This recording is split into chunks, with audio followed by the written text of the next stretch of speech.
सब लोग मुंह खोल रहे हैं क्योंकि भय खत्म हो गया, थ्रेट कल्चर खत्म हो गया, डर का जो माहौल था वो खत्म हो गया। सबका एक ही चीज बोलना है कि अभिषेक बनर्जी के साथ कोई काम नहीं कर सकता, और ये सच बात है। उनके साथ नहीं काम, उनके साथ अगर काम करना है तो आपको गुलाम बन के रहना है। ये तो सबको पता था ये होने वाला है। अभी कुछ लोग डाउट कर रहे थे साइन कहाँ है, लिस्ट कहाँ है, अब वो भी सामने आ गया है। और मेरे को जितना पता है कि शायद मंडे को, सोमवार को ये सारे सांसद जाएंगे लोकसभा के स्पीकर ओम बिरला जी से मिलने के लिए, और रविवार को एक बहुत बड़ा मीटिंग होने वाला है, और शायद वहां पर बंगाल के मुख्यमंत्री भी उपस्थित रहेंगे, जितना मेरे को खबर है। अब बाकी देखने वाला बात है। तो ये जो रेबल फैक्शन ऑफ एमपीज हैं तृणमूल कांग्रेस के, करीब 20 एमपीज हैं, और मुझे खबर है कि वो नंबर बढ़ भी सकता है। उन लोगों ने ये साफ तरीके से बोला है कि वो देश के हित में एनडीए को सपोर्ट करेंगे। तो ये भाजपा के लिए तो विन विन सिचुएशन है, ना बीजेपी में ज्वाइन भी कराना पड़ रहा है और उनको समर्थन भी मिल रहा है, तो देश के हित में तो सही है। अभी जो बीजेपी के लिए विन विन सिचुएशन है, ठीक है, अच्छी बात है, लेकिन जो नाम जैसे शायनी घोष, वो हमेशा से टीएमसी के फेवर में रही है। ऐसी ऐसी बातें बीजेपी के लिए बोलती गई है जो कि सुनने में कुछ लोगों को खराब भी लगे, बस सपोर्ट था उनका टीएमसी के साथ। और एक यूसुफ पठान जिसके लिए पार्टी हमेशा खड़ी रही जबकि वो आउटसाइडर थे। देखिए, आपको एक चीज समझना पड़ेगा। अभी बहुत लोगों को बहुत नाम से बुलाएंगे, कोई बोलता है रैट्स, कोई बोलता है गद्दार, कोई बोलता है ये, कोई बोलता है वो, पर आपको एक चीज समझना पड़ेगा, जो करियर पॉलिटिशियन है उनको तो राजनीति करना पड़ेगा। और देश का इतिहास अगर आप देखेंगे, या भाजपा के भी कुछ राज्य के मुख्यमंत्री देखेंगे, तो वो किसी और पार्टी में थे, अभी किसी और पार्टी से मुख्यमंत्री बने हैं। जैसे मेरे जो मुख्यमंत्री हैं, वो उन्होंने तो मेरे से ज्यादा तृणमूल कांग्रेस किया है, पर उनको तो अभिषेक बनर्जी ने भगाया था पार्टी से।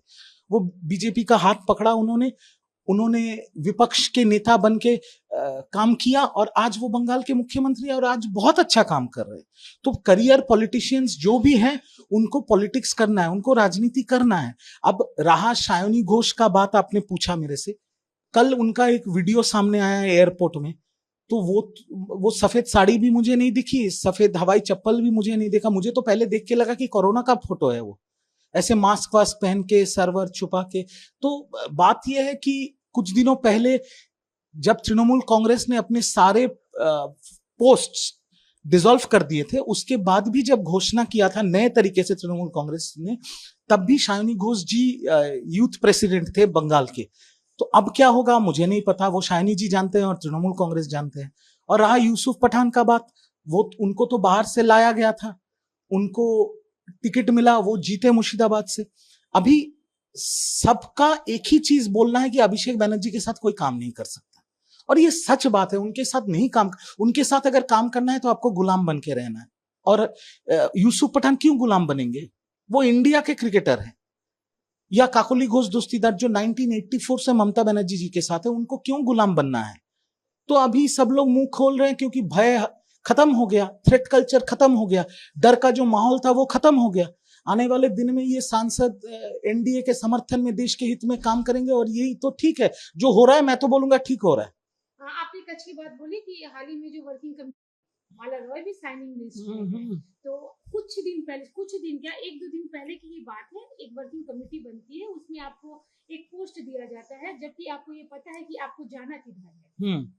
आप उस मीटिंग में थे कि नहीं थे, ये बात की बात है, लेकिन आपको पता है आपको जाना कहाँ है, उसके बाद भी आपको पोस्ट मिलता है। इसका मतलब पार्टी से कोऑर्डिनेशन तो था ही नहीं। पार्टी का तो कभी भी किसी से कोऑर्डिनेशन नहीं रहा है, और ये बात तो रिजू दत्ता ने पहले बोला था, और रिजू दत्ता को सबने गालियां दी थी। बट आज तो वही बात सारे सांसद और सारे विधायक बोल रहे हैं कि पार्टी ने कभी भी किसी से कुछ पूछा नहीं है, एक तरफा था। It was a one way street, कि हम जो बोल देंगे वही होने वाला है।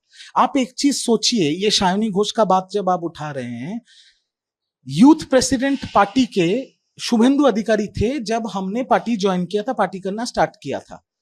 शुभेंदु अधिकारी को हटा के अभिषेक बनर्जी को कर दिया गया था, चलिए वो भी ठीक है। अभिषेक बनर्जी जी जब हट गए यूथ प्रेसिडेंट से, शायनी घोष को कर दिया गया था। कौन है, कहां से आई थी? क्या उन्होंने तृणमूल का झंडा भी पकड़ा था? वो तो बचपन में एसएफआई करते थे जादवपुर यूनिवर्सिटी में, लेफ्ट फ्रंट करते थे। उनको सबके सर पे बिठा दिया, सबने मान लिया क्योंकि पार्टी का सिद्धांत था। पार्टी के किसी कार्यकर्ता से या यूथ के किसी नेता से कभी पूछा नहीं गया था, सबने उनको मान लिया था। और इस बार भी अभी देख के लग रहा है कि ये साइन हुआ था 18 मई को, और उनका नाम आया था उसके बाद, तो इसका मतलब शालिनी घोष से किसी से पूछा भी नहीं, उनका नाम डिक्लेयर हो गया था। अब पार्टी संभाले इसको, पार्टी समझेगी ये बात। पार्टी की ये बात करें तो कल्याण बनर्जी का टाइमिंग खिलाफ और ममता बनर्जी को एक अल्टीमेटम ही बोल सकते हैं कि दीदी या तो आप अभिषेक को चुनिए या तो हमें चुनिए। देखिए ये तो होना ही था। आज जो भी तृणमूल कांग्रेस के पुराने लीडर हैं, जब ममता बनर्जी विपक्ष में थी, जो लोग ममता बनर्जी के साथ तब से थे, जिन्होंने लेफ्ट के साथ लड़ाई करके ममता बनर्जी का पार्टी को एस्टेब्लिश किया, ममता बनर्जी को मुख्यमंत्री बनाया, ये लोग क्यों सर झुकाएंगे अभिषेक बनर्जी के सामने? उनका क्रेडेंशियल क्या है? आज पार्टी का ये हालत इसलिए है क्योंकि एक व्यक्ति जिनका योग्यता नहीं है, एक पंचायत का इलेक्शन जीतने का, अगर ममता बनर्जी का नाम नहीं रहा, उन व्यक्ति को प्रतिष्ठित करने के लिए ममता दीदी ने पूरा पार्टी को साइड कर दिया, क्योंकि उनको प्रतिष्ठित करना है। उनको 7,11,000 वोट मिला था ये 2024 के लोकसभा में। आज मैं गारंटी देके बोल रहा हूं, अगर अभिषेक बनर्जी जी डायमंड हार्बर से कंटेस्ट करेंगे, 7,000 वोट नहीं मिलेगा उनको। तो ये तो माहौल है। डायमंड हार्बर मॉडल के जो अभिषेक बनर्जी के जो स्तंभ थे, वो उनको तो अभी पुलिस हाफ पैंट में घुमा रही है रोड पे, ये पुष्पा लोगों को। तो माहौल ये है, डर था, डर का माहौल था पूरे पश्चिम बंगाल में। जो भ्रष्टाचार करेगा, जो पैसा उठाएगा, जो लोगों को मारेगा, जो लोगों को काटेगा, उनको सर पे बिठाया जाएगा। और जो लोग पार्टी करेगा, पार्टी के लिए अपना समय देगा, अपना जान दांव पे रख के पार्टी करेगा, उनको कभी मौका नहीं मिलेगा। आज वो खुल के सामने आ रहा है। और कल्याण जी ने तो अपना मुंह खोल दिया है, अल्टीमेटम दे दिया कि या तो हमें चुनो या अभिषेक बनर्जी के चुनो। मैं आपको ये भी बोल रहा हूं, जो ममता बनर्जी के ओल्ड गार्ड्स हैं, जो आज भी बंगाल में ममता बनर्जी के साथ खड़े हैं, वो भी आने वाले दिन में यही बोलने वाले। ये जो पुराने कुछ एमपीज भी बोलेंगे, क्या वजह है कि उन्होंने साइन नहीं किया? क्योंकि उन्हें भी पता है कि पार्टी के भीतर चल क्या रहा है। देखिए, कुछ लोग साइन नहीं कर रहे हैं क्योंकि उनकी मजबूरी है। उनको जिस जगह से वोट मिला है, उस जगह में उन्होंने सर्वे किया है, और सर्वे करके उनको पता चल गया अगर वो साइन करेंगे तो आने वाले दिन में उनको वोट नहीं मिलेगा, तो वो उसलिए बंद चुप है। और कुछ लोग इसलिए साइन नहीं कर रहे हैं क्योंकि उनके लिए बीजेपी का दरवाजा बंद है। मैं सीधा सीधी खुला ये बात कर रहा हूं, तो इसीलिए वो लोग अभी भी साइन नहीं कर रहे हैं। बट मुद्दे की बात यह है कि अभी तृणमूल कांग्रेस साइन बोर्ड बन गई है, और तृणमूल कांग्रेस ममता बनर्जी, और ममता बनर्जी ही तृणमूल कांग्रेस है, इसमें कोई दोहरा नहीं। ममता बनर्जी को अगर कोई राइट ऑफ कर देगा तो ये बचपना होगा। You can not write off a leader like Mamata Banerjee.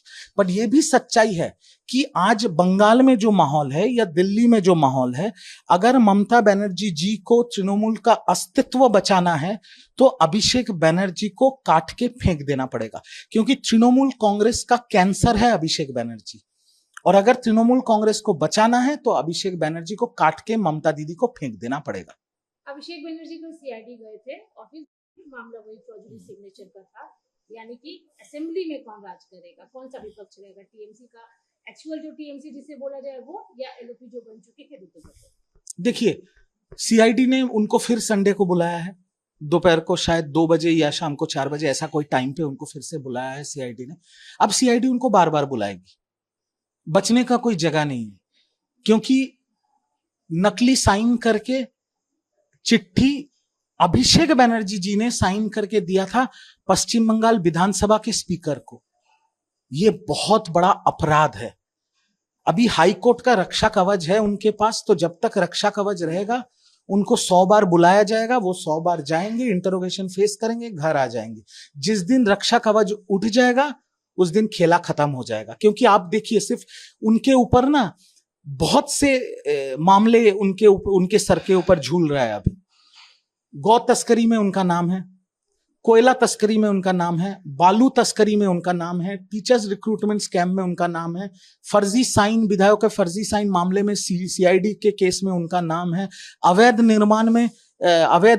निर्माण करने के लिए उनके घर के ऊपर कोलकाता म्युनिसिपल कॉर्पोरेशन का केस चल रहा है। कहां तक भागोगे, कितने केसेस से भागोगे? आज नहीं तो कल तृणमूल कांग्रेस के युवराज को चक्की पीसना पड़ेगा, यह तय है। देखिए, दिल्ली में जहां पर तृणमूल कांग्रेस का ऑफिशियल पार्टी ऑफिस था, 20 राजेंद्र प्रसाद रोड, वो हमारे सांसद पार्थो भौमिक का बंगलो था। अब पार्थो भौमिक खुद ही साइन करके चले गए हैं रेबेल कैंप में, इसलिए दीदी का, पार्टी का सारे पोस्टर्स वहां से हटा दिया गया और वहां पर ताला लग गया। तो वो हेडक्वार्टर भी गया, और तृणमूल का यहाँ पर जो टेम्पोररी हेडक्वार्टर था मेट्रोपॉलिटन में, जिसको हम लोग तृणमूल भवन कहते थे, वो भी लीज पे था मॉडर्न डेकोरेटर के पास से। अब मॉडर्न डेकोरेटर ने भी चारू मार्केट पुलिस स्टेशन में, मैंने सुना है, कंप्लेन भी किया है, और वो अभी लीगल स्टेप्स ले रहे हैं। कानूनी तौर पे वो अपना जगह वापस मांग रहे हैं, क्योंकि जो लीज था वो खत्म हो गया। बाकी तृणमूल कांग्रेस सत्ता में थी, इसलिए जोर जबरदस्ती उसको दखल करके रखी थी।